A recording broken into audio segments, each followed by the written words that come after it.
Welcome to the Hessian Scrum podcast. I am Raphael Alecto, the editor of the Hessian Forum website, and today I bring you a very, very special guest. It's Nisse Karlén from the iconic band Sacramentum. So Nisse, thank you a lot for joining us. Oh, thank you. The pleasure is mine. Okay, so how has it been going for you and the rest of the guys from Sacramentum? What are you up to recently? Because of all this Corona or COVID-19 shit, we have been forced to lock ourselves into the rehearsal room. Not that that is a bad thing, because we have been working and reworking on our new songs, which will be on the new album, which will be entitled Shadow of Oblivion. And I can't tell you anything when it's going to be released, because we are working very hard and we are very, very picky how it will turn out. And we have changed a lot since we have had a lot more time. So I really think that this has come as a blessing, because some of the songs weren't actually ready. Now we have had the time to rework the songs so they will become what they should be, I think. That's the main thing. One thing that happened was that Niklas, our original drummer, had to leave the band because he had problems with tinnitus. His ear problems became so severe, and is still so severe, so he can't be anywhere near anything that's loud. He has to have ear protection at all times, even at work. So he can't really be in a rehearsal place or in a live setting. So it was a hard blow for him, and also for us, of course, because he is one of the original members. Anyway, we got Toby Kellgren as a replacement, and he's a damn fine drummer, and we have to make him function in Sacramento. Now we had him on drums as well in the later part when we were touring, and he played a couple of shows, quite the shows with us back then as well. But he has to rehearse all the songs in a new way and stuff like that. So we're still working on that, but when we're ready to play live and everything is open for us to play live, we will come there as a incredible force, and we will have a good show for you. It's great that you bring the new album, because I guess that's the next big thing for Sacramentum, right? But I was thinking, now that you bring the new album, I was thinking if we could start by with the beginning, like how did you guys, and especially how did you get interested in this type of music in the first place? Like, what attracted you to it? And like, if you could tell us a bit of the story, like briefing of the origin of Sacramentum, so to speak. Yeah, the very early days. Yeah. Well, I was I was a tape trader back then, and this was way before internet existed. So I actually traded tapes with Chuck Schuldiner and Treya Sagtoth and all these people, and of course I was a huge Death fan back then, and I got the Autopsy demos directly from Chris and all this stuff. So I was a tape trader back then. So I traded tapes with people all over the world. I was 14 years old when I started that. And the reason I got into it was because a friend of mine who didn't like this type of raw music, he was into thrash metal more, but he showed me some magazines like Metal Forces back then. And back on the posters in Metal Forces, they had personal ads. And in those personal ads, there were people looking for tape trading, new demos from obscure death metal bands, blah, blah, blah, blah. So I started writing these people, and got in touch with a lot of cool people all over the world. So I I did this for many years, traded, and got a lot of cool bands to listen to, and realized that, hey, why don't I start something just for fun, for the fun? Because I was a kid and I wasn't good at playing guitar or anything. Well, I had some minor bands just for fun until I was 16 and I met Anders, the guitarist, Anders Brolicke, and asked him to join. And that was the real start of Sacramentum, because we had this vision of what we wanted to do. In the beginning, we didn't really believe in making albums and stuff like that. That wasn't our main priority. Our main priority was to have fun, drink beer, get out some aggression. So we were just doing our thing. And then an old friend of ours from Stockholm came down and listened to us, and he said, "Why don't you play? You have to go out and play. You're good." And we said, "Yeah, maybe." So that's the way it started. We didn't feel at home with the other people that we're hanging out with, and nobody understood this kind of music. Nobody didn't even heard about it. This was the late 89, early 90, and I was 16. Anders was 16 as well. So we had a really hard time actually doing this kind of stuff, because people thought that we were really mentally disturbed or something like that, wearing,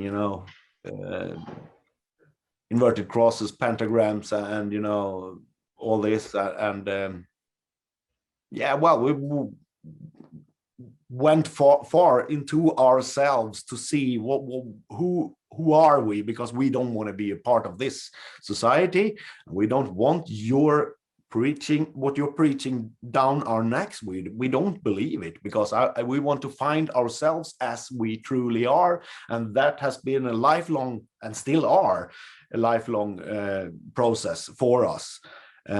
So I think the main reason for founding Sacramentum, which I did in the early 1990, or the summer of 1990 to be correct, because I had another band called Tumulus before that. But anyway, it was the foundating pillars which my soul rests upon, so to speak. And this has been evolving ever since, and still is. Yeah. Yeah, of course, quite a lot of interesting things that you brought up. When you talked about being misunderstood, what I remembered was that later on, in Sweden, there was quite a metal scene, right? With especially the melodic death metal bands and whatever. So, Yes. what were your connections with those bands, or with the scene in general? Yeah. Well, we're living in a little town in the middle of Sweden. So at the beginning, we hung out a lot with people up in Stockholm, and of course we were friends with a lot of bands up there at that time, and that death metal was a very big thing then. And I still love all this old death metal, Swedish death metal. I think it's brilliant, and that's, if you listen to our really early stuff, there's a CD out now. If I don't recall a right label here now, but it has been released recently, and on there is a very early Sacramentum recording from early 91, if I'm not mistaken, and there you can really hear this type of we had really down-tuned guitar, and we were early grave, crematory, Swedish crematory, that kind of stuff, which we later evolved into the melodic sound, which was more our thing to do. The things before that, as I said, we were doing things to have fun, it wasn't really, we didn't try to make it serious. And after that, we of course, we on the west coast back then, there weren't that many bands. There were a few in Gothenburg. There was one band in Strömstad, Dissection. The ones in Gothenburg were Grotesque, and later became At the Gates. And we also had Lord Belial, which was a band who wasn't that far from us as well. So all of us, yeah, of course, we got to know each other and hung out a lot. And a lot of people from both Dissection and Lord Belial has been playing with Sacramentum in the early stage. The guitarist Johan Norman, he played with us before he got recruited to Dissection, and that was just before the recording of Far Away from the Sun that they recruited him. Totally understand it, but still. So Johan did actually write some of the riffs on Far Away from the Sun, and Johan also write a riff to a Far Away from the Sun songs, which ended up as a song on Storm of the Light Spain. So we had to skip that one for obvious reasons. Johan didn't really, he didn't really want to tell us about it, but nowadays it's like a joke, I can tell you just the story short, because it's a funny story, because we're all old friends. The drummer from Dissection, Ole Öhman, he lives just a couple of blocks from me, and we see each other regularly. And he was the one who said, that riff, Johan, we should have it. But Johan said, no, sorry, I can't do it. It's Sacramentum's riff. I can't take that riff from it. I don't care. We shall have that riff. It's too good. We do it before them. It's ours. And that's the true story, actually. And nowadays, pretty cool. I had no idea about that. No, it's true. I can't for the life of me remember which song it is, but I think it is Night's Blood. Or if I hum the riff, do you think you could help me to get with which song it is? I can't remember. I'm not sure. Anyway, it's a quite never mind which riff it is. It doesn't matter. It's just a fun story. Yeah, but we get ideas from Storms of the Light Bane. Yeah. It's a pretty famous riff from there. Yeah, it was a Sacramentum song from the beginning. Okay. Another thing that kind of surprised me was when you mentioned when you were talking about the early days and the tape trading, and when you mentioned death, which now it makes sense when in context of in the beginning you were still more into the death metal, not so much what later became what Sacramentum came to be later. But now that you brought that up, what were the other influences that you guys had at that time, and like which bands did you like? What was the type of sound that you liked? I mean, we have always been, we are from the beginning. I mean, we are heavy metal fans, me and Anders. We grew up with bands like Judas Priest, Iron Maiden, Saxon, all these kind of type of metal, which we totally loved. And then we got into thrash metal. You had Slayer, you had all those classic bands, Testament, you had Dark Angel, you had all these great bands.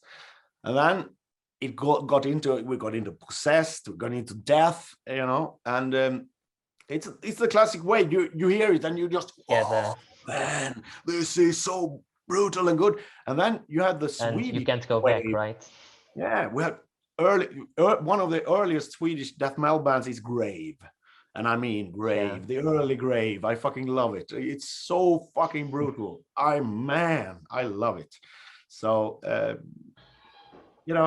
all these bands combined into, which I say, we are a combination of everything that details that are good makes the infernal sound of Sacramentum with a touch. That's how we see it.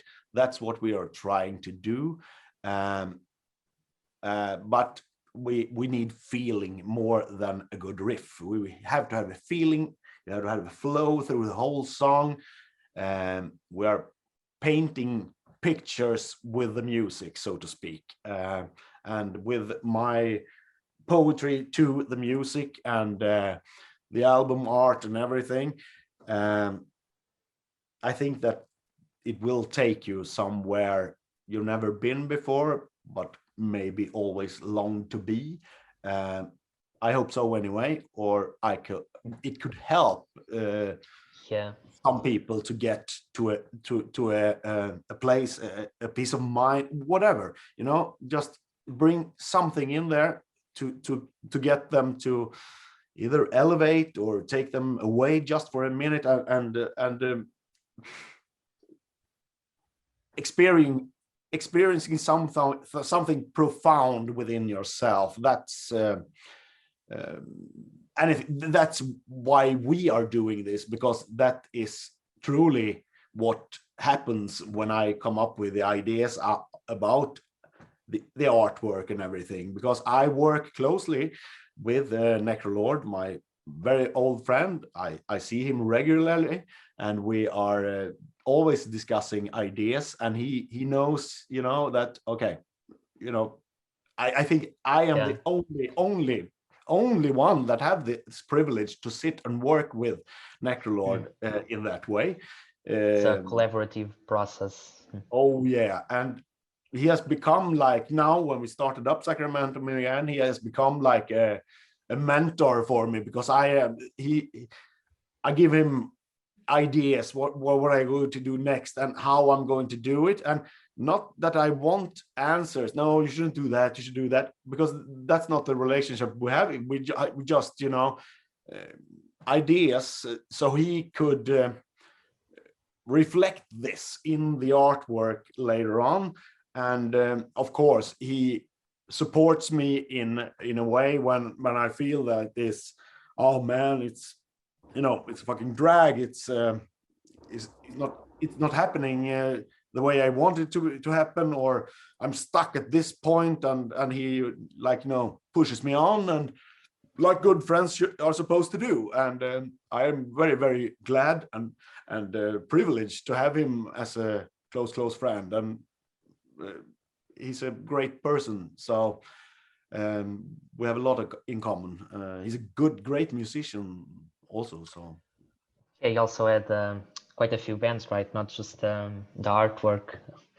It's very interesting. yeah. I don't know your relationship was this close, but I do remember reading. I think I read like a long time ago. I think I read it was probably an interview with Necrolord where he was talking precisely about this, about the artwork for Far Away from the Sun, where he said that he talked about the collaborative process, how you were giving him ideas and he just had to bring them to life, so to speak.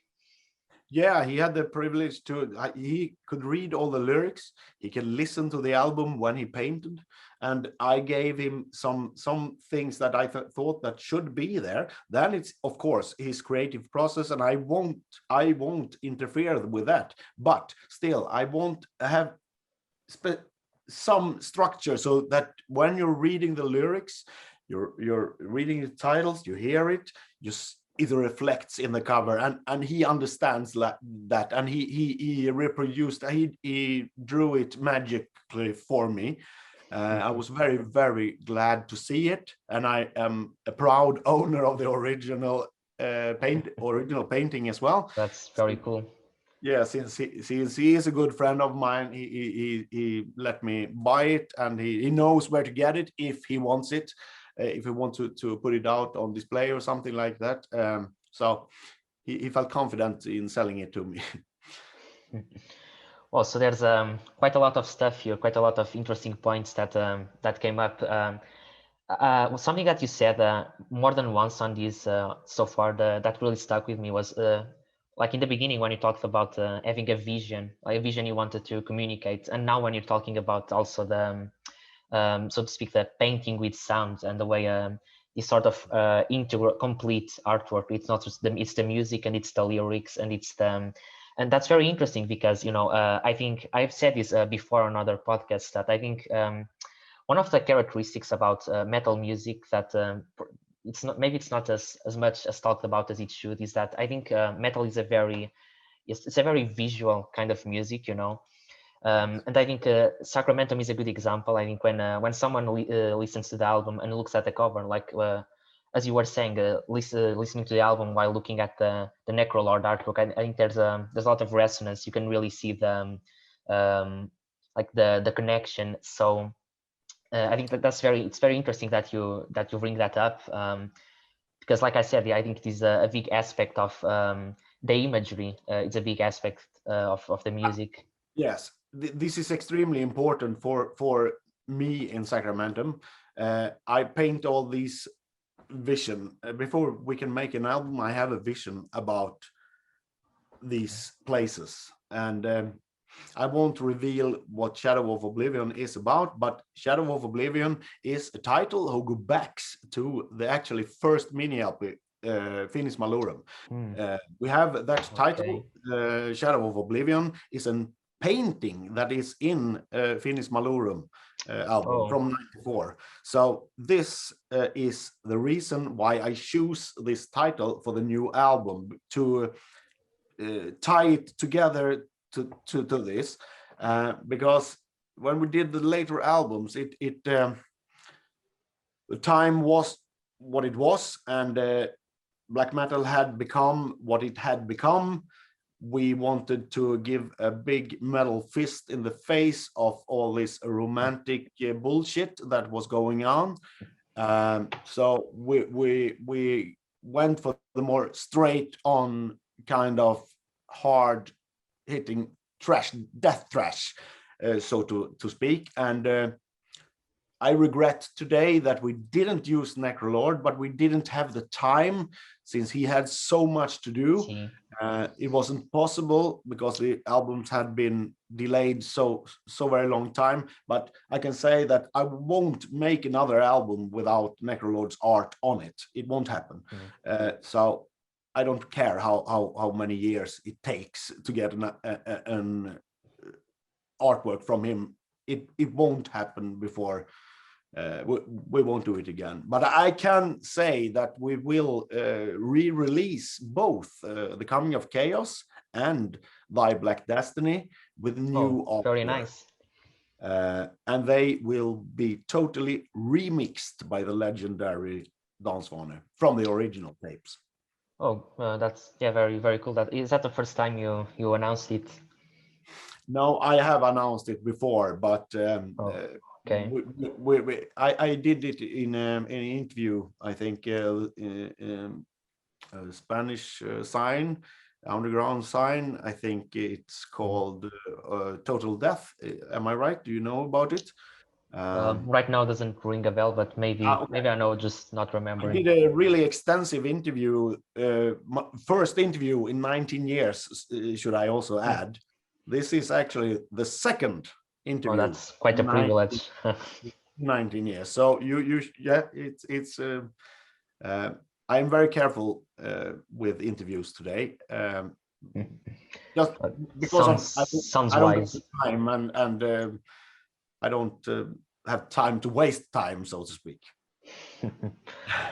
I see, but going back to to the music, the concept, but I think it makes all the sense that that's how it works, because I think this is not just me. I think everyone who listens to Sacramentum will have this idea that it paints a very vivid imagery, even if you don't look at the lyrics, at the lyric sheet, even if it's just the music and the artwork. I think that will activate something within your imagination. I think the listener will definitely have that experience. And that brings us to another point, which is, I know this is a very cliche question, but in Sacramento, I think it makes sense, which is the whole thing about the creative process, because you already told that first there is an idea, there is a vision, but after the vision, like what comes first? Like, is it maybe a riff, or maybe the lyrics, or how?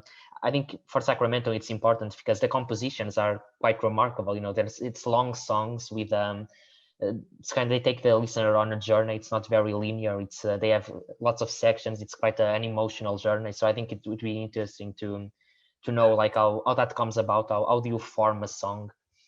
The creative process is a very, very slow process and a very painful process, I might add, because I always have a lot of ideas, I have 1,000 ideas, and I still have, and I haven't had the time to show them to the to Anders, because our time is limited when we are get together, and when we're in the rehearsal place, the time is limited, so we have to work quite fast, and we have. I don't want to exclude anything, so we have to try everything, but I have always, but I have ideas for 3 albums in my books. I have written a lot of things during the last 20 years, of course, and a lot of lyrical ideas and song titles I have had for many years. But I'm still not sure. When I hear the song, I hear, that's the one. It falls in place when I hear the riffing, when I hear the flow, when I got the feeling, and I just know there it is. And then I say to Anders, as this riff is brilliant, we just have to evolve it, we do it like this, we go down, we take it 2 more times, or we go up, and some melodies on that, and he's yeah, I hear it, I know what you mean, like this, and the other members just standing, they don't understand. But this is me and Anders, we have this bond, which it's hard to describe it. Either you have it with someone or you don't, and we have it like it's like magic happening when we come together and get into this place. The only problem there is that both of us has to be on that energetic level at the same time, and the same wavelength, right? Yes. But when it happens, it's fucking beautiful, and it happens, and we have a lot of cool ideas. It all just have to come together, and that's where we are. Otherwise, we would be ready to record the album today. Yeah, very interesting. And now that we're on the on the composition process and all of that, I think another very interesting point is that I think one of the most talked about, one of the most celebrated aspects of Sacramentum is how you guys managed to strike that equilibrium between the more melodic aspects and but still preserve the more aggressive dimension, the darkness. And could you tell us about, like, how does that equilibrium come about? How do you manage that? And that's a very, very thin and hard line to walk. It's very, very hard. But the main thing is that we need to feel the darkness in the riffing. And if it's too happy sounding, like a lot of melodic bands do it, we feel like, oh no, this is not giving me anything. This is just bullshit. And if the riffs had to have a soul of their own, otherwise it's not for us. That's the best way I can describe it. And I'm not against happy melodies as long as there is something that grabs hold of me, and in a dark or sad way or whatever, I need to have something like that for it to stick with me. And that's what we need to have before we think, yeah, this riff is okay, but it's not for us. This riff is fucking great because it reaches me and touches me, and then we know. And that's how we do it. And those riffs, of course, it takes time to get them out there and to be pleased with them, and that's why it's such a slow process. And also the thing that we haven't been rehearsing together for over 20 years. That's another thing. When we started out, it was just to play some shows.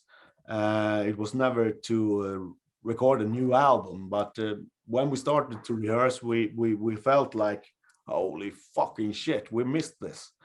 And it naturally came with new riffings and stuff like that. So I guess our calling isn't over yet. Yeah, so there's still a lot of stuff that you want to say. I have a lot of stuff that I don't necessarily need to say it, but I have a lot of stuff to show people if they're interested. That's what I can say. Okay. So still on the I think on the composition dimension, so to speak, I'm also interested still on the whole building about the idea and then communicating it through sound, through music. Would you say that perhaps it's not as linear as I'm going to say, but would you say that each song in an album represents a certain mood or a certain, let's say, a certain story, or maybe just a certain landscape, and that all comes together with the whole album? Yes, something like that. Yeah. As I see it, the music of death and black metal is the ultimate form of art for me, because you have these incredible artworks often as covers, and you have these amazing lyrics, most anyway with quality bands, and you have these incredible, intricate, and very, very difficult music. Really, it's like, you know, having a whole orchestra playing. It's so much, and you combine all these things. This is my absolute favorite thing with doing an album. It's to see everything come together and fit like that, and you just package it, and fucking hell, yes, there it is. And that's a journey for us as well, to see everything this come together. So it's much more bigger for us than just sitting down, writing some riffs, writing some lyrics, cool artwork, we're out with it. Everything, every detail has to mean something to us personally, and in general, me, of course, since it's me, my vision, it's my lyrics, it has to fit the feelings that are in this. And as I said, when I hear some riffings, and when I hear, I just know this is the title that fits in there, and I got the chorus lines, the verses, it pours out of me. There it is. And often when I show them, or I say, we have a good structure on this song, let me do the lyrics for this song now, and you can say afterwards, what do you think? Because before this, it's a lot of, how many times should we do that riff, and how many times should we do that riff? It's irrelevant, because you haven't heard the whole complete last instrument, which is my voice. And often when I show them that, and that we're doing that, they're just standing there in awe to say, okay, this song is done. Because and then they know how much I am working in the background all the time besides everything, you know. And when I give them that, I say, hey, this is just the ground structure. I will work on this a lot more. And actually, when I hear it myself, I'm almost blown away myself by how good it sounds sometimes. So I'm looking forward to hear this album myself, actually. It will be something, Yeah, so do we.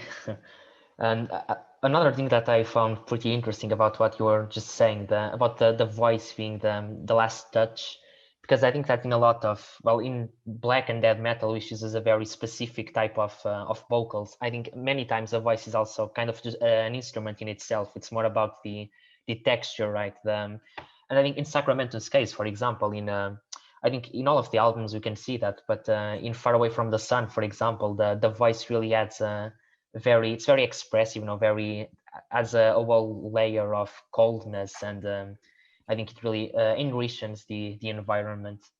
Yes, it is. I agree totally. The only thing I can add to that is when we did Far Away from the Sun, you know, we were 20, how old were we? 21, 22. I mean, today I'm 47. So I had some experience since then, and today I'm only focusing on the vocals. I stopped playing the bass, so I only singing today because it gives me focus to do what Sacramentum really is about to do, especially when it comes to live shows, and also in the studio I can focus on that thing totally. And this time I have the privilege to try a lot of things before. Back then we just went into the studio, record it, and that's that. We didn't have the time, we didn't have the budget to try stuff that in the studio. Today we can do it very easy because I can sit at home and try a lot of stuff. It's much easier today, and I don't necessarily see that as a positive thing only, because you can overwork it as well, and this is a very hard thing. So this is what I say: when you have the feeling, you should go with a gut feeling. I always go with my gut feeling. If I have second thoughts and someone is trying to push me to do something that I don't feel, I just no, stop, I won't do it, because I know my intuition and my feeling are right.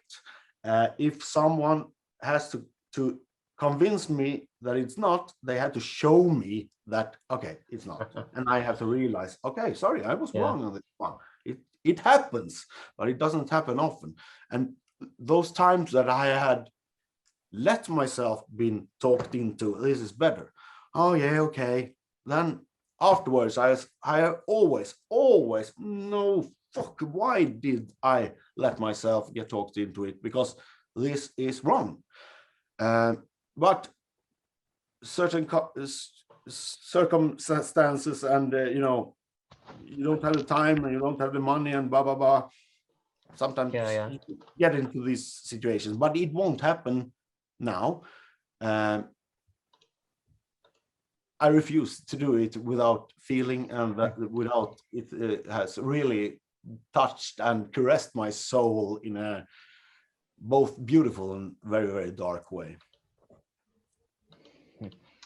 Okay, so that brings me also to the, I think from what you are describing, the creative process on Sacramentum now appears very interesting, because on one hand you are, so to speak, the conceptualizer, right? Because you write the lyrics, and in a way you are the one who comes up with the whole vision that that needs to be expressed. But it's the other guys who are doing the instrumental part. So I imagine it must be quite curious, like they are playing and you're sort of mediating or sort of guiding. I come with raw riffing. I can hear. I can show Anders, like, you know, you should do something like this. Okay. Can you evolve that, because he's a much better guitarist than I am, and I work with other people as well, but too little. But you know, to help me evolve this, and this is, I have so many ideas, but we don't really have the time to sit and go through all it up. But I'm documenting everything, so I have a vault with interesting ideas that we can take out when the time is right, and work from if we need to, and see, does it fit, does it work? And this is something that me and Anders actually will be starting to doing. We will try and meet each other at least once every 2 weeks, just me and him, and just sit and create ground riffings.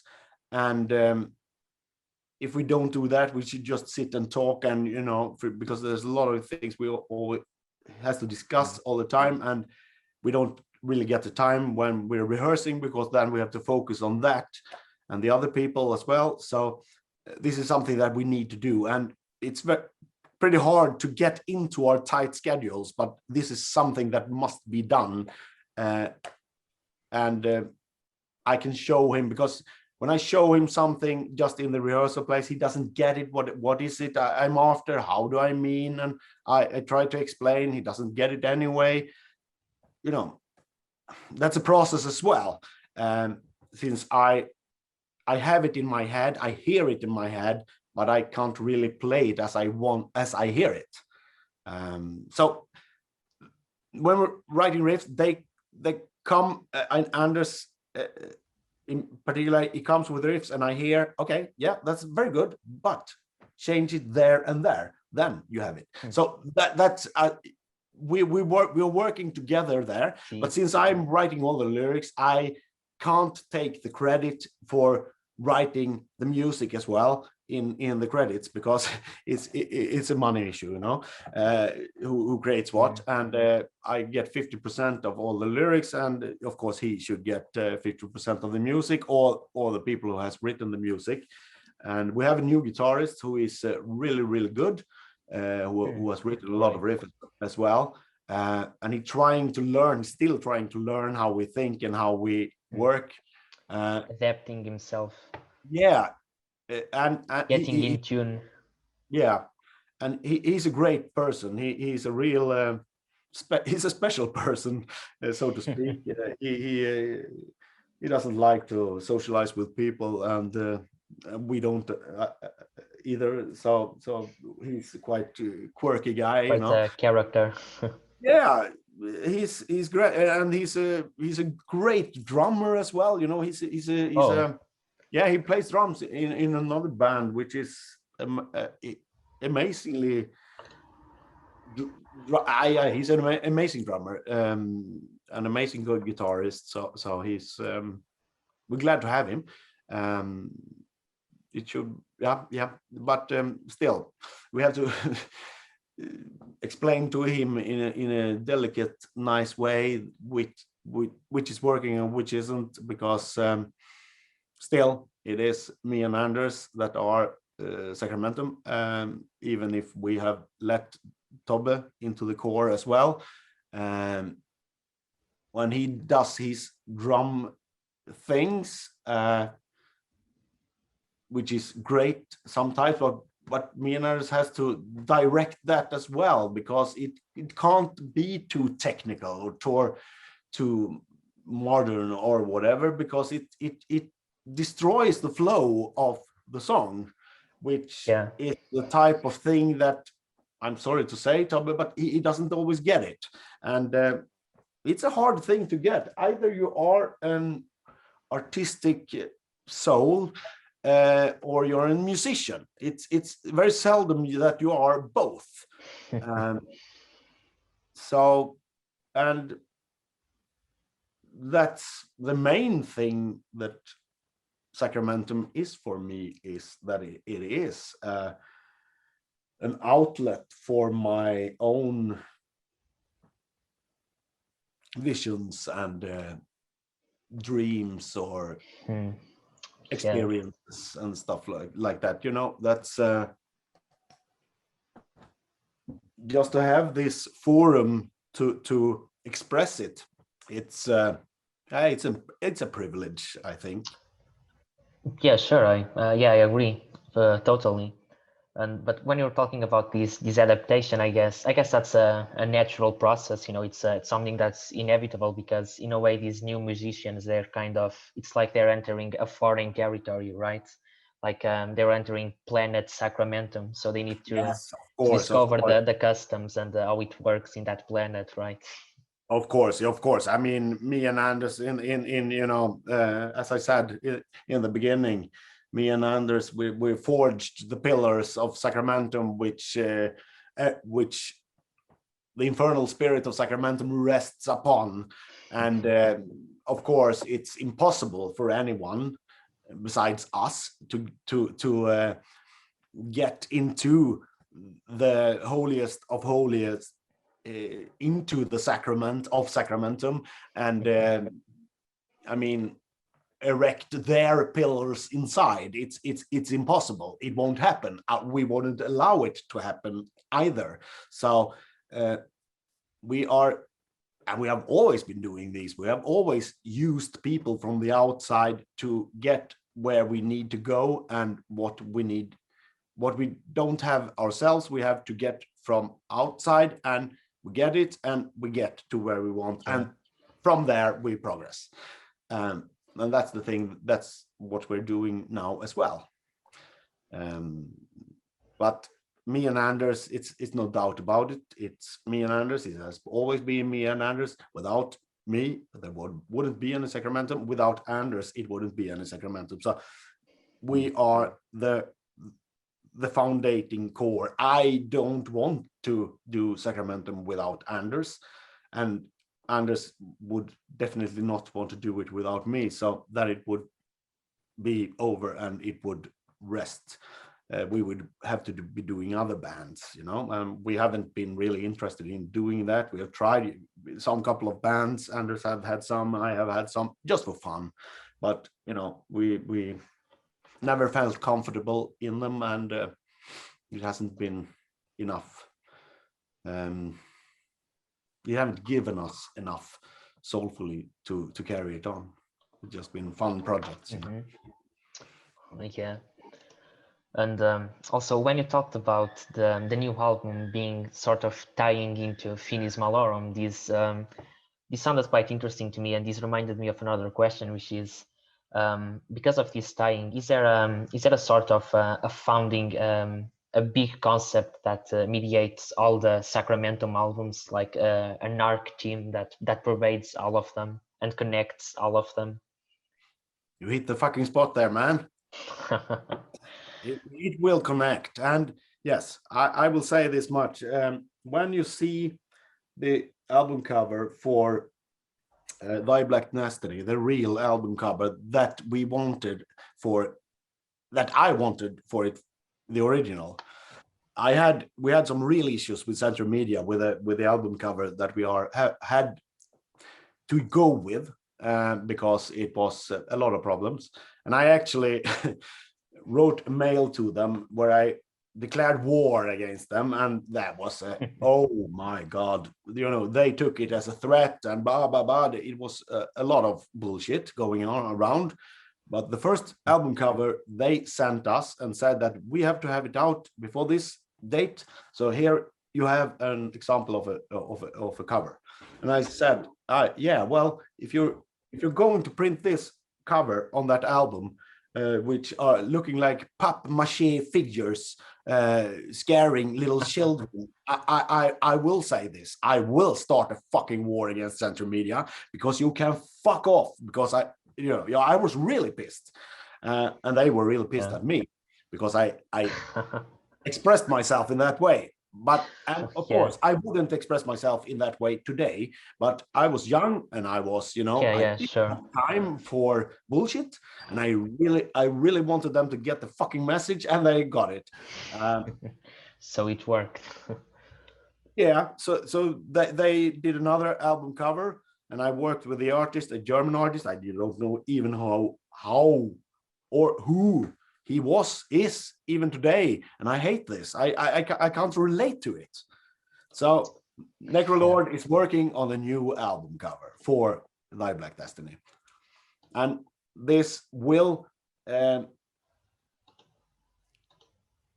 will connect into the Shadow of Oblivion artwork that will come, and you will have the dots connected through that. Yes.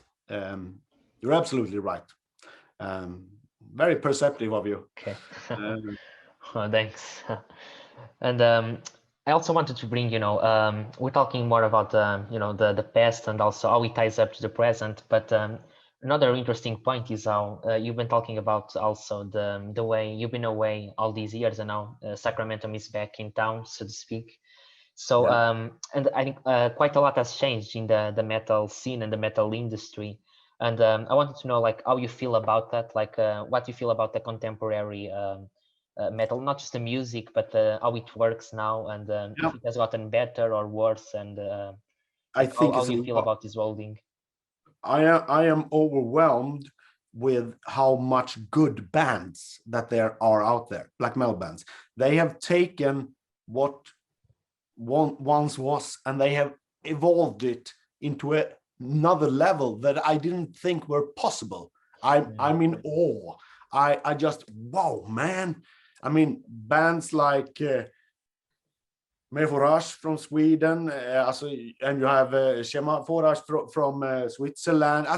These bands are incredible. I take my hat off because it's so well thought out music. It's almost too much for a musician to just, wow, this is fucking perfection.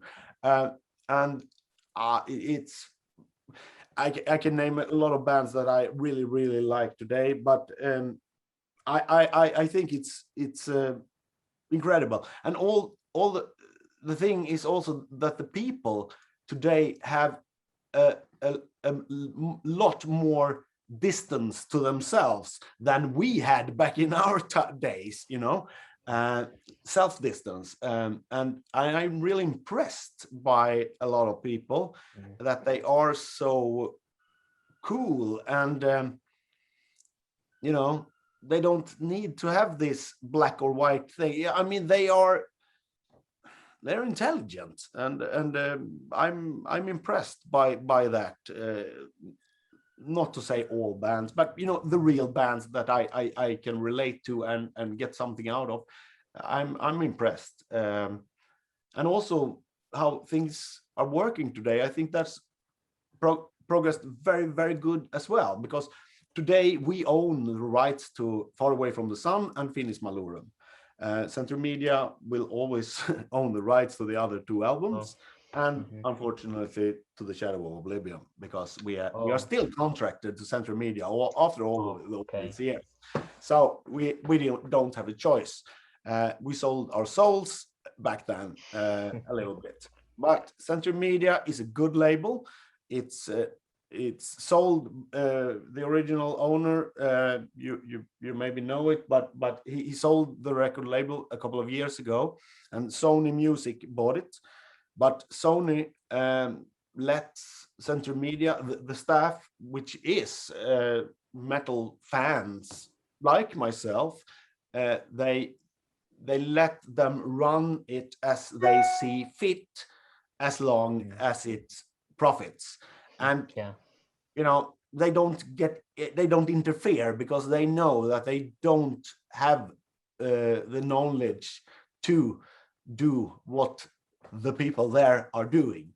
So it's in good hands. Yeah, unless it gets you red numbers, then it's another thing, because it's a business. But still, and a lot of these people are young metal fans that, you know, really enjoys our music, and I'm just, it's fantastic to work with these kind of people, and we have re-released Far Away from the Sun a couple of times now, and we will continue to do so. And then Central Media do a licensing from us personally, and that's fantastic. And a lot of bands that don't have contracts, they record their album and then license them out to record labels, and you know, so they have control.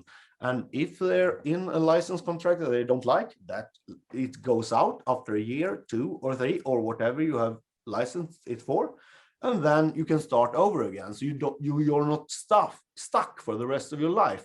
And that's the thing that we really wanted to have, but we are unable to do, unfortunately. So and that's sad, but Central Media are listening to it. We are still negotiating about how our contract should look, but they have given us some rough figures, and it's very, very, very good. It's better than most gets nowadays. So yeah, I think they believe in us. Yeah, very good. Not just that, but also your stand on those more recent bands, and but also, you know, not just the bands, but also the more business side of it, because before we talked about the label and the contracts, you were talking more about the creativity and the new bands taking the genre to new levels. But on the business side, like what do you think has changed and in terms of releasing albums and that whole aspect? That's the thing also, that people have become more aware of how the business works, and people realize with the internet and everything, you can promote your music by yourself if you want to, and if you have some sort of a business mind, you can do it all by yourself and have control over it. I know it's a tough work and it's not the easy one. Yeah, It yeah. takes a lot of time. Yeah, I'm sure that you know, because you have all this work with what you do. Yeah, yeah. Yeah, and it's a lot of work, but still, it's, you do it because you believe in it, and you're a fan of the Yeah, music, because it and fulfills you as well. it's not the money that counts. You do it because it's so much more. And Yeah, yeah. otherwise, I have not been doing this kind of music if I even had money. I never cared about money, and I start to care about money, then I need to tell myself, hey, it's time to step off, because then I wouldn't be true to myself, and then it wouldn't be true what I'm putting out there, and then we wouldn't be doing it. And that's what one of the things that why Sacramentum stopped doing records back then, because we felt like this is going to, no, we lost that hunger or that feeling. And we didn't want to, like most bands, put out endlessly tiring records, defiling the name. We always Yeah, said that, let sleeping corpses lie. Let's, if we want to do this, we do it in our side projects and whatever. And if we want to start Sacramentum, if it will happen again, then we take it from there. And I'm really, really proud that we have done it this way, because I can go straight through the storm and really be true to myself and what we did. And I am very proud of how we handled it, because we could have done it in a very, very bad way but that's not how we think, and that's not how we ever thought about it. This is death, black metal. I mean, when we started out, people didn't even know what the fuck it was, and today it's grown into proportions that are incredible. I mean, it's incredible, and I'm actually shocked sometimes over how big it's gotten, but at the same time, I am very glad that people had understood the complexity and the feeling and everything that is in it. Because when people start to realize that this is beyond. Yes, it's beyond. And this music has done it all by itself. It has been done by trade-taters, which I started out as a little kid. And, and that's who I still am right in here. I'm still that 14-year-old kid that comes home from school, gets a new demo tape, put it in, and wow, man, fuck, this is good. I mean, that's the spirit that still burns in me. And then over the years, I added layer and layer and layer, of course, and evolved into what I am today. But still, that's the core. So that's the thing. In Sacramento, we are extreme metal music fans, and we always will be. And that's our heritage, and that we will honor that privilege to have been able to be into the scene for this long, and to be able to come back into the scene after all those years. That's incredible. I mean, Yeah, because indeed, as you were saying about sometimes being almost shocking how big it is, especially when you were talking about the tape trading. But that also has to do with the fact that I think internet has changed the way subcultures work, right? Because when tape trading, all those things, it doesn't exist anymore. It's the game changed in a way. But But it's very good. Unfortunately, I say sometimes. Yeah, and but I think the really the challenge is to even if the game has changed, to kind of preserve the passion and the drive, You have to get that, because today there's, it's overcrowded. I mean, Oh yeah, yeah, definitely. it's actually hard to get hold of these good bands, because you have to either get a tip from somebody that that know you, that okay, these things, these sounds like this could fit into your taste, and I Yeah, have a lot of friends today that are people in the early 20s that are into this kind of music, and they're brilliant musicians, and they come with a lot of interesting tips with bands which I never heard of. And and they say, you have to listen to this. Have you listened to this yet? And I said, sorry, I haven't done it yet. You have to listen to it, because I know you will like it. And then when I finally listen to it, I whoa, man, this is fucking good. So it's fun, it's interesting, and it's great, because I love to be back in the scene in that sense. I really missed all that. I really done.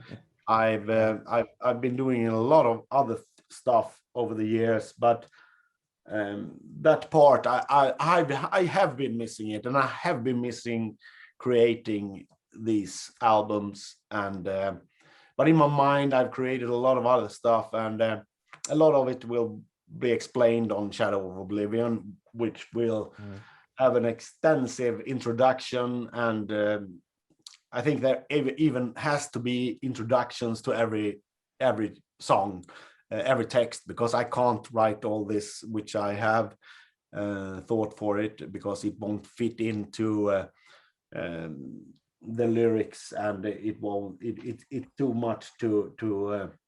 I don't want to.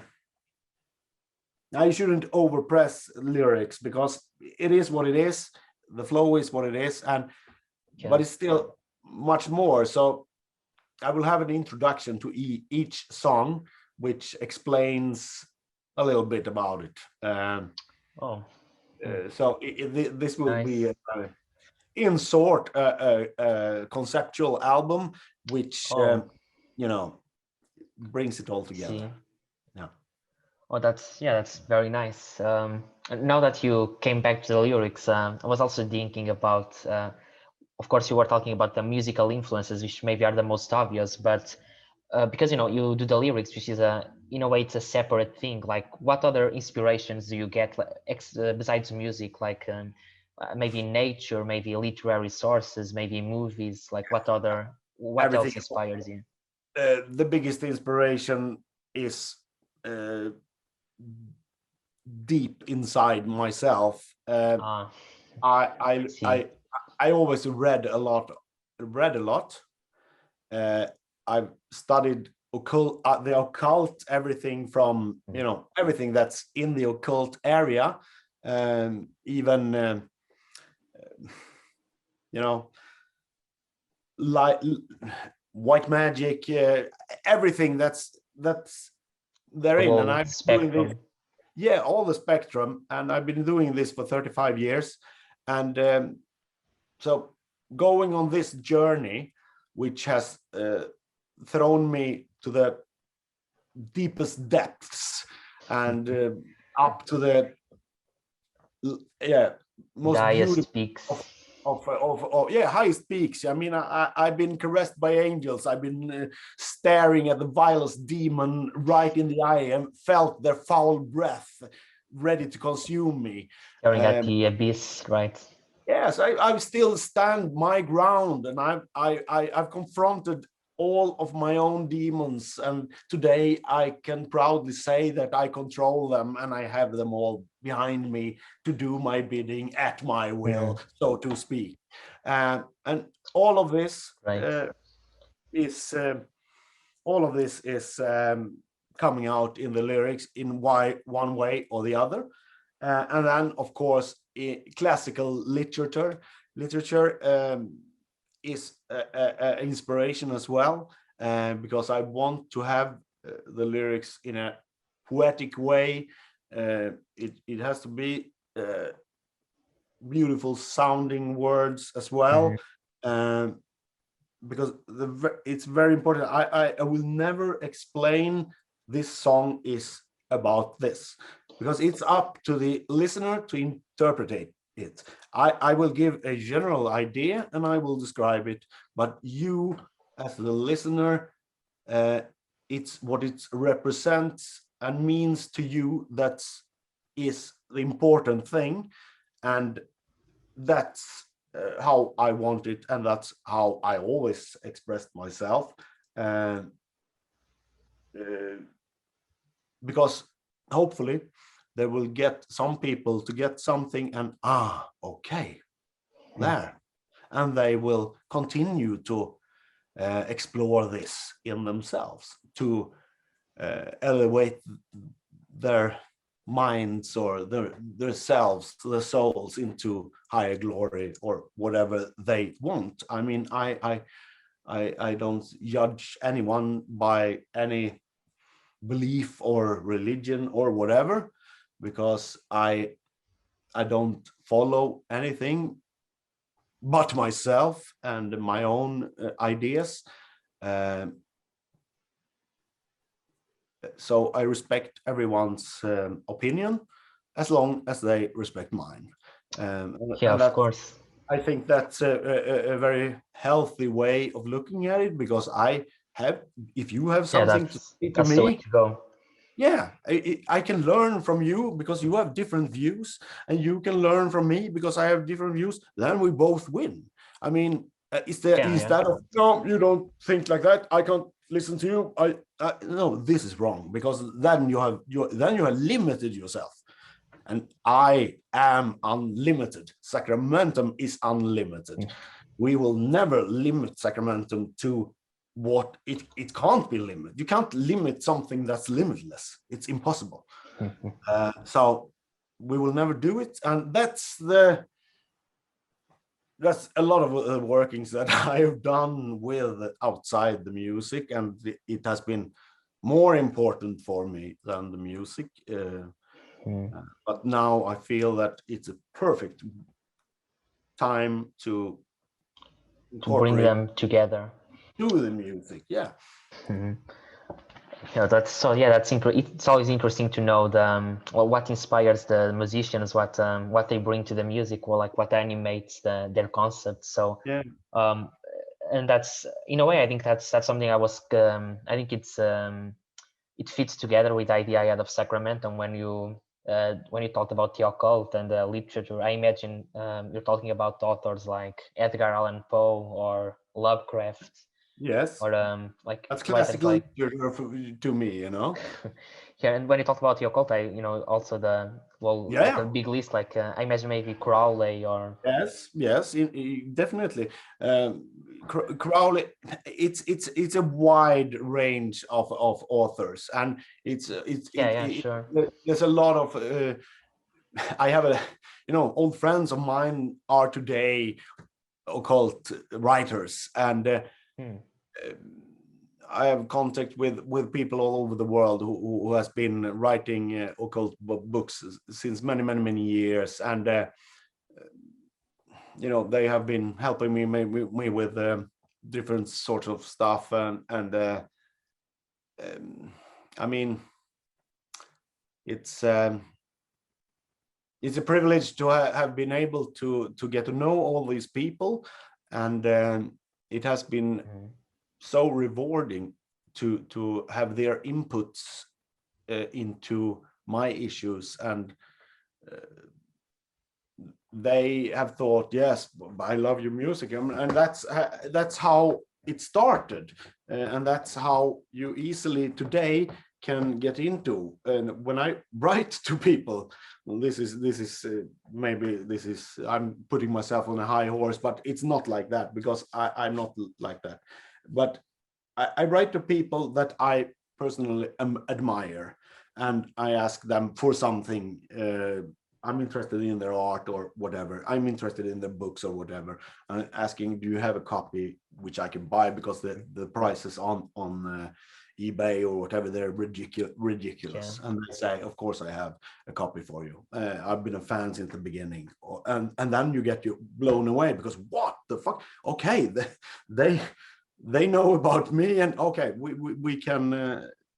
It's amazing. It's amazing. So I'm nothing but humble because of that, and I'm very grateful, and I'm only thankful for it. And I realize that that's how it should be, you know. So I don't think that I am more than anyone or anything. I'm me as a person, and if I can help you with something, I will do it. Not because of you can give me something back. It's because I think that you're an interesting person and I want to do it for you. That's enough for me. But of course, there has to be something that I feel that, oh, this person is worthy of it. And so yeah, but that's very interesting, you know, this whole process of exchange. And well, that's another thing that changed with the internet, right? Because I guess centuries ago it was it wouldn't be that way. Like you couldn't contact some writer in Germany or whatever. I would just in this input. I have never had social media until we started playing with Sacramentum again. Nothing at all. So my first contact with social media was in March last year. So I had Instagram for a little more over a year today, and the connections I got from that, it blew my mind. I'm overwhelmed. So I haven't underestimated it, but I just didn't want all that to take my time. But nowadays I realize how powerful it is, and I'm glad that I've done it, because you have to learn to filter through the layers and see which is interesting, which is not, and it's not that easy, but sure. it's it's a challenge of today, right? I guess, you know, I agree with what people say. There's definitely a lot to hate about social media. There's a lot of not so good aspects, but I think there's also the upside, like especially if you have a band or a business, or if you're an artist. I think in that case it can help a lot. It's a fantastic, actually. It's brilliant. So yeah, sure. But you see, I don't know if you have my Instagram account, but it is my I do. Personal account, but still I'm not interested in putting my person out there. It's I do it in a way, but still it is Sacramentum account, because it's related. It's so related to me as a person and me as a private person. You will have to get to know me before I reveal it. I will never do it on the internet, you know. And that sounds wise to me, you know, because of for many reasons, you know, not just the personality, but you know, even in terms of security and whatever. Yeah. So and then plain stupid. It's hey, look at me, like me, please. No. yeah, like I said in the beginning, there's a lot of it can help a lot, you know, if you're an artist, but there's also, you know, that whole aspect of tool that you have to use in the right places. Because there's I think there's definitely, it's not an exaggeration to talk about the sort of social media pathology that we see nowadays with a lot of people. It's kind of a new disease, a new neurosis, like a techno neurosis, a neurosis of the internet. And that's something very prominent on our days. But yeah, like you said, it's a quite like everything. It's a question of knowing how to use it and for what to use it. It's just if you have some common sense, you know how to use it to benefits. And I mean, I see, of course, we're a death black metal band. We're not accessible to everybody, and we shouldn't be. I won't sit and do 100 interviews just because we have to be out there and we have to be seen. No, this is not the way how we work. We will not, and we have never been, and we will not become commercial clown band under the false banner of black metal. We do it our way, which is the true way, our true way. And I mean, we don't really need to have promotion. I think the music speaks for itself. And of course, it's fun for some to listen or read an interview or see some new pictures, but you have to do it to an extent that it's interesting, not overflowing, you know. And I see this with a lot of bands, which I just, I really don't like it. So that's how we think a lot. What do I want to see? What do I want to hear? How would I want to live it? And you if you will be able to see one of our Far Away from the Sun shows that we will be doing as soon as we are able to. It's great. We are doing Far Away from the Sun completely from beginning to end, and as it should be meant, and all the feeling in it. It's, for me, it was, we have done one show like that, and for me it was an incredible experience. And the people who were there, they said they were a lot of old friends and a lot of very famous musicians, and they said, whoa, man, you've never been this good. And I totally agree with them. So I can't wait actually to get out and play in front of a lot of people, to show them the feeling and the show that it deserves. So if you have the chance, do yourself a favor. And if you're a fan, I mean, I will definitely get you some free stuff afterwards. Or thanks a lot, man. It's better yet, you'll give me your address afterwards, and I will send you some stuff just to show my appreciation for this interview, because it's in depth, it's well thought through, and it's these kind of interviews I want to do. I think they give me something. Well, then, thanks a lot, man. That's amazing to you. Yeah, very good. Now, but moving on to the more practical. I know it's been very, like you said, very in-depth, very conceptual, and I also think I agree with you. I think that's the way to go. That's how it should be done. But now that you talked about these plans that I didn't know, to be honest, it's the first time I'm hearing this plan of the Far Away from the Sun tour. And like, can you give us a more detailed, like, the plan? What's next for Sacramento? Like the new album, the tour is after or before, or the nearest thing that is booked is we are going to play headline show with Autopsy in Los Angeles in January, 22nd of January 22. It's been postponed. And then we will play the Netherlands Death Fest, which will co-headline with the Dismember and it's very cool. Bloodbath or something, I don't really remember. And then we will headline the Maryland Death Fest with also Dismember, Autopsy, and some other bands I don't really remember now. And we will also play London Death Fest with Triumph of Death as one of the headliners, and Sacramentum. And we will Triumph of Death, is that's the Tom G Warrior band, right? Yes, that's playing Hellhammer. Okay. Yes. So there will be quite a show, and there's a couple of ways. Yeah, we will be playing Total Death Over Mexico as well. So we will be playing a lot of different areas, but there will be a few selected shows with this Far Away from the Sun theme, where we are not playing anything else. It's Far Away from the Sun from top to end. And the only thing that we have added some added an intro, and we have added a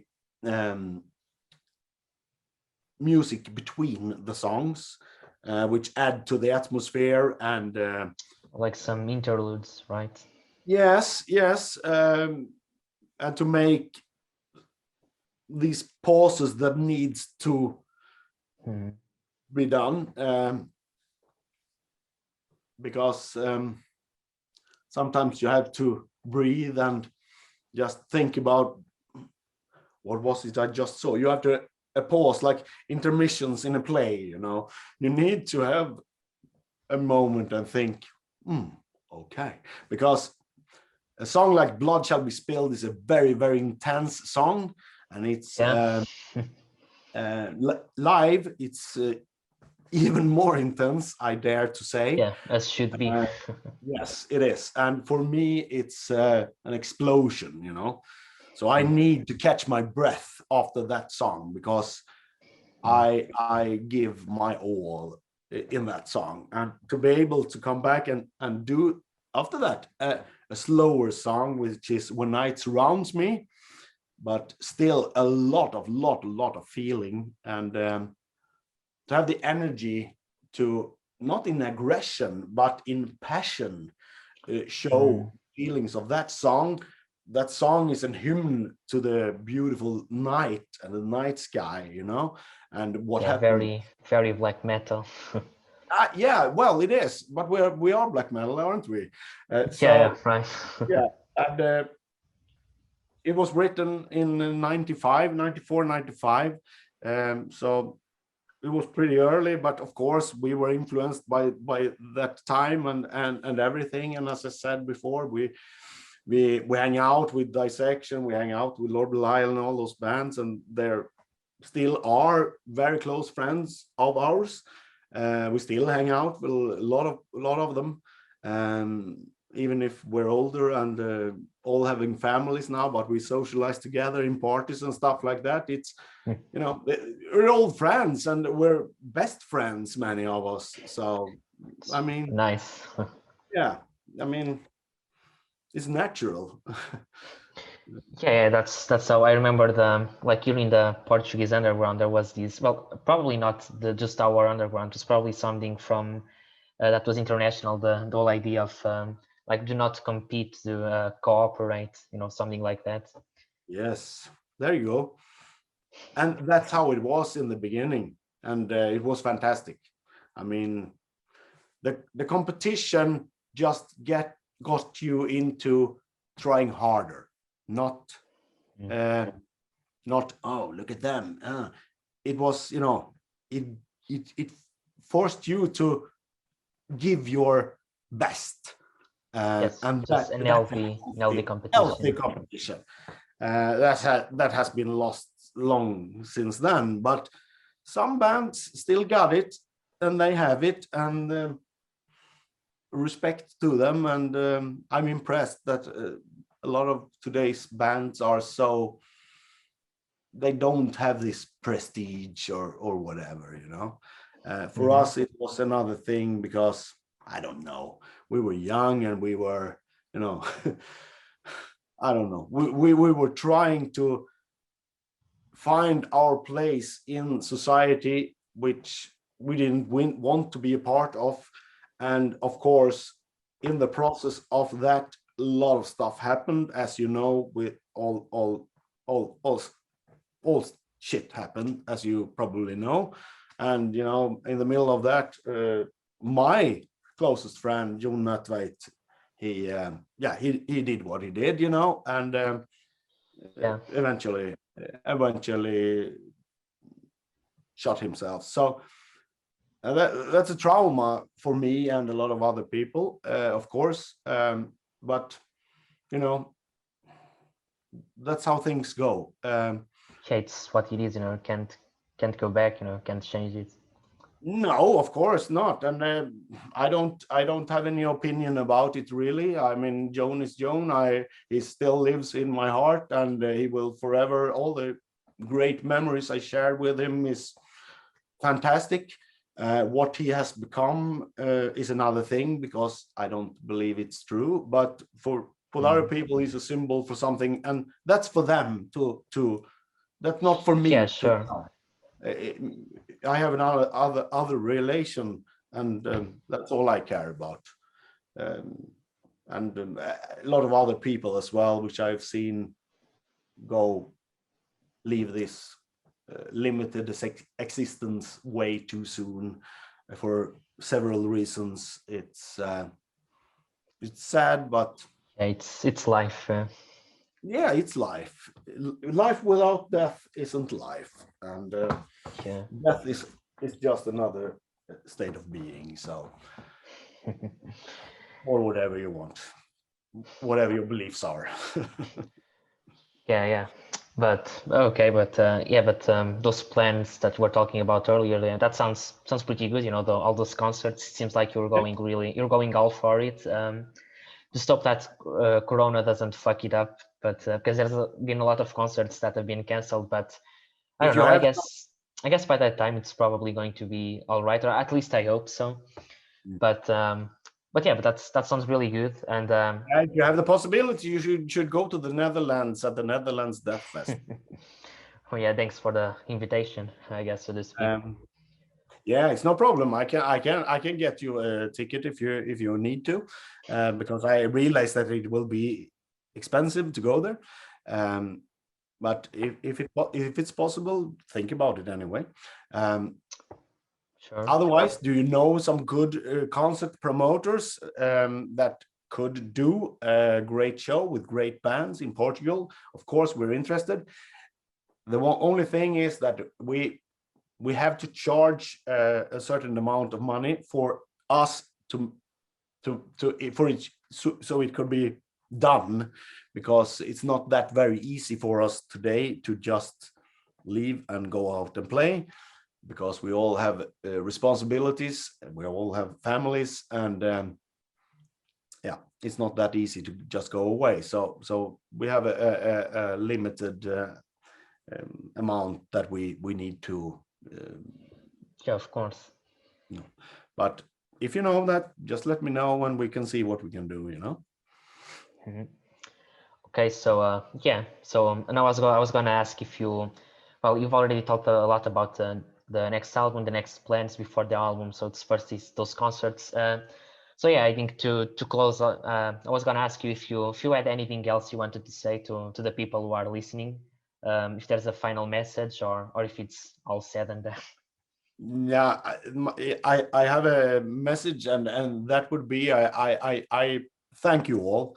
I'm very, very thankful that Sacramentum's music lives on to this day, and I realize that the magic on the two first albums, and especially Far Away from the Sun, is hard to I won't say to top it, because it would be impossible. But what we are doing on Shadow of Oblivion will be a evolution of that sound, that thought, that feeling, and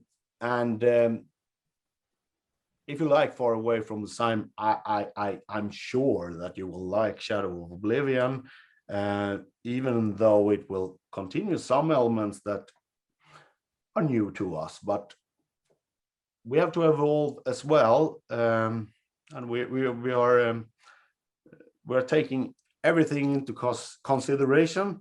And if we get the right feeling about it and it feels right, then we do it. And we try not to limit ourselves, which we did back then. Nowadays, if you got a feeling that it should be a fucking harmonica in there, it's just an example, yeah, then it will be in there, So yeah, we won't limit ourselves, but we will be true to our legacy, so to speak. And again, I'm actually speechless and overwhelmed, and very, very, very grateful for all of your support, and I thank you, and I especially thank you. Okay, yeah, thank you as well. I think it was very formative and pretty cool that now the people who are listening to us, they know what to expect for the next album. So yeah, Yeah, very good, very informative. Like I said, it was very rich. So yeah, once again, I want to thank you for the joining accepting the interview, and for like giving us so much detail about what Sacramentum was and still is, and what's yet to become, to evolve. So yeah, thanks. Thank you.